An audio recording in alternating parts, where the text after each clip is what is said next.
আসসালামু আলাইকুম ভিউয়ার্স, আমার স্ক্রিনে দেখতে পাচ্ছেন কিছু ইভেন্ট, রিলেশনশিপ, কিছু ইভেন্ট এরকমভাবে আমি লিখেছি। গরিবের আবার বিয়ে, আবার অনেক কিছু লিখেছি। আমি জন্ম থেকে সিঙ্গেল। এটা কীভাবে আপনি লিখবেন? এটা লেখার জন্য আপনার প্রথমে ফেসবুকের প্রোফাইলে চলে আসবেন, তারপরে থ্রি লাইন দেখতে পারবেন। তো আপনাদেরকে থ্রি লাইনে একটা ক্লিক করতে হবে। তো সবার এখানে থ্রি লাইনটা পেয়ে যাবেন। তারপরে থ্রি লাইনে ক্লিক করার পরে একটু নিচের দিকে দেখবেন যে সার্চ নামে একটা অপশন আছে। তো এখানে আপনারা একটা ক্লিক করে দিবেন।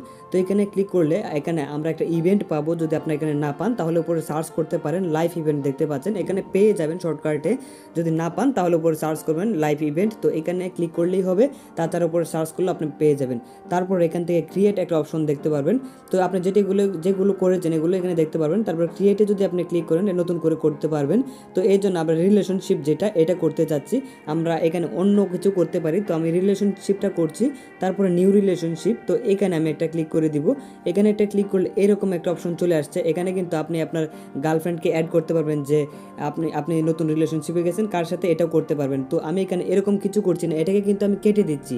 আমার যা খুশি সেটা লিখে দিব, আপনার যা খুশি আপনি সেটা লিখে দিতে পারেন। তো আমি এখানে লিখলাম গরমের ভালোবাসা। তো এরকম আপনার যেটা মন চায় সেটা লিখে দিতে পারেন। তারপরে কিন্তু আপনার উপরের দিকে নেক্সট দেখতে পারবেন।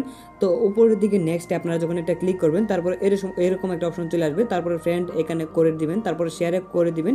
শেয়ারে ক্লিক করলে কিন্তু আপনার এটা পোস্ট হয়ে যাবে এবং আপনার আইডিতে এটা চলে যাবে এবং আপনাদের ফ্রেন্ড সার্কেলের মাঝে এটা শেয়ার হয়ে যাবে এবং তারা এটা দেখতে পারবে। তো দেখেন, এটা জাস্ট নাওয়ে কিন্তু গরমের ভালোবাসা, মানে ভালোবাসা কিন্তু গরমের ভালোবাসার মধ্যে এটা হয়ে গেছে একটা পোস্ট। তো এরকম পোস্ট করতে পারবেন খুব ইজিলি।